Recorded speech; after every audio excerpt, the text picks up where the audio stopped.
take months and be incredibly annoying for your neighbors, but not if you take a modular approach. So here we are at this lovely little bungalow, and the family lives here is just 3, but they're growing. So must their house. They're having their second baby. We're gonna blow off the roof, add a second story to the house and to the garage, but we're gonna try and maintain some of the character of this cute little bungalow, like the stone below the bay window. Anders, he's about 6 months old now, and he's sort of the catalyst to having a new house. We needed the space. Bruce originally bought the house. It was a 2-bedroom bungalow, his bachelor pad. And then I came along, and then you can see our kids came along. So a 2-bedroom bungalow wasn't enough space for us anymore.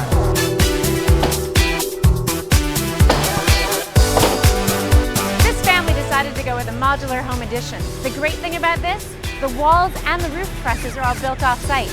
The crane shows up, puts them into place, and in 3 days you have a new top story.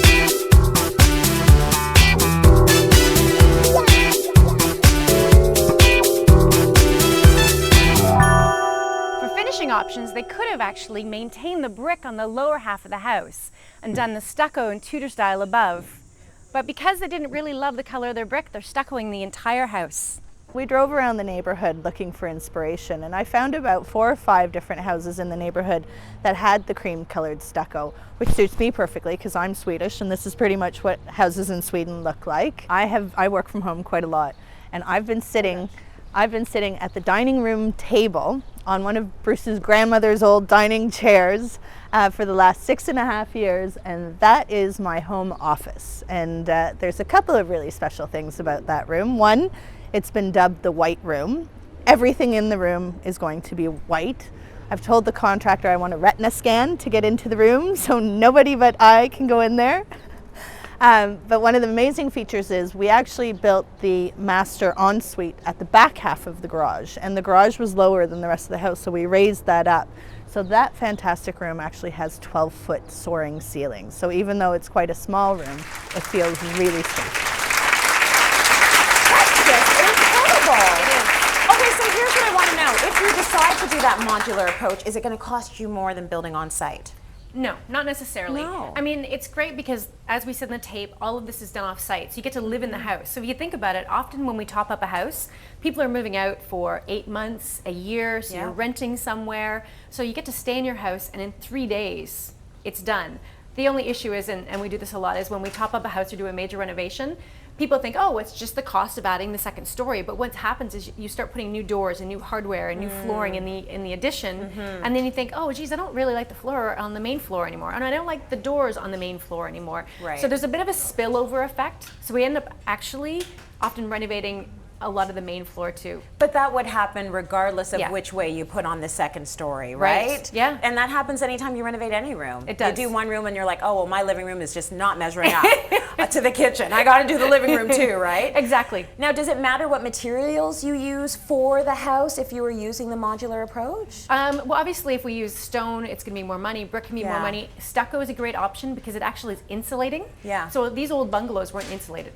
So the Right. nice thing is now, and you put the stucco and you actually do a layer of almost like a styrofoam basically around the outside, and then the stucco, so you're insulating from the outside. A lot of people might be interested to see how this is actually done. So we're going to show you that right now to see how they build the additions. We dropped by the modular factory. Take a look at this. So this is where the magic happens. Clients decide to top up their house and apply for the permit, and once that permit is issued, everything is built right here, and it only takes about a day and a half. The wall sections, the floor sections, everything. Then, of course, we have to wait for the windows to come in. They're installed in the wall sections, and in 3 days, you can top up your house. How great is that? All right, so we're actually going to show you, because this is probably the most exciting thing about it, the before and the after, which is so different because of the stuccoing, I think. Let's take a look at it now. We see that when it was a bungalow, Yes. the before shot, and the after with the second edition. It looks like an entirely new house. And you know, the nice thing about this is a lot of people love their neighborhood, love their neighbors. Yeah. They just need more space and they don't really want to move. So this is a great option for them. And people always say, well, how much does that cost? And you know, I always say, well, let's talk about the shell. Let's talk about just building the walls and putting the windows in and putting the new roof in and getting it ready to add your finishes. Because finishes, you know, if you went broadloom versus hardwood, if you went, you know, stone from your, you know, build it center versus stone from a tile store, like you can certainly spend a lot of money on your finishes. So we're just going to talk right now kind of generally about the cost to top up. And this one was obviously done really recently. And what can affect the price too is the cost of building materials. Okay. For example, after Hurricane Katrina, there was building materials went way up in price. Right. Because everybody was a big demand. So lumber and bricks and everything costs a lot more money. So it's not just the fact that we're putting an extra story on. So this one here was done in 2004, and it was 1,500 square feet. I love this one. And this is about 117 for just kind of topping it up and getting ready to put your finishes in. Yeah, okay. All right, let's Yep. take a look at another one now. And it's really nice that you have the opportunity to sort of have a whole different look to your facade. Look at Yes. that. So- like the windows are gorgeous. And the other thing that affects the price, obviously, is architecturally, this is a really beautiful top-up. It We have lots is. of beautiful roof lines, and the more complicated the roof lines become and the more windows, obviously, the more you're money. paying. All right. Exactly. So this one was done 2002. Yeah. And this was about 1,500 square feet as well. Here's another one. This was done actually about 10 years ago, and look at the difference. Look at this. This It was really about 10 looked years like, ago. Very nice. a kind of a little shack. Yeah. And then, by using modular home additions, sorry, but it looks like a beautiful grand home. Right. By the time you finish. And I don't mean a shack in a bad way, but it No, looks no, like no, a I hear you. cottage. Yeah. Like it's tiny. And all of a sudden we have this beautiful house and so and the all this range of living cost space. for this sort of thing? This one was done about 10 years ago, so the Yeah. pricing's changed a little bit. Okay. But you're looking at about $100,000, to top up and add somewhere between 1,000 and 1,500 square feet Right. before you do all your finishing. Well, some people might pay that to renovate a floor in their house anyway. Oh, yeah, easily. Right?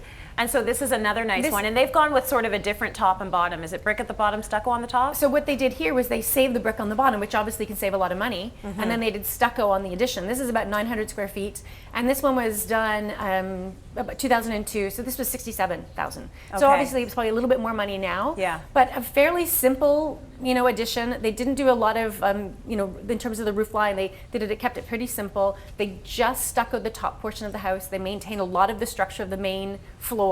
Right. So it's a fairly inexpensive way to top up.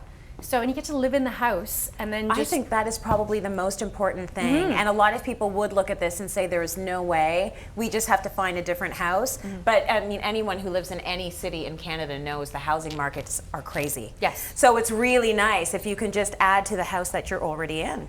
Never mind the stress of packing up and Oh, moving yeah. and unpacking, and then the cost of the move. That's right. So, you're avoiding all of that, and you get to basically design your own house. So, when you work with modular home additions, you can Yeah. go in and they'll help you with the permit process. They'll do the designs with you. Obviously, they have lots of floor plans they can show you because there's so many bungalows, around. They've been doing this for, 10 years, 12 years. Yeah. So there's so many. They can show you a bunch of floor plans, and one of them might suit you just fine. But if you want to go more custom and do different things, that's something they'll help you with as well, and they'll take you right through from the permit process right through into like the final finishes. And your neighbors will love you. Yes, only because 3 that's only days. 3 days of Yeah. craziness and chaos. Fantastic. Thanks for that, Karen. We're going to take a break. There's more coming up on Home Day. Lots more.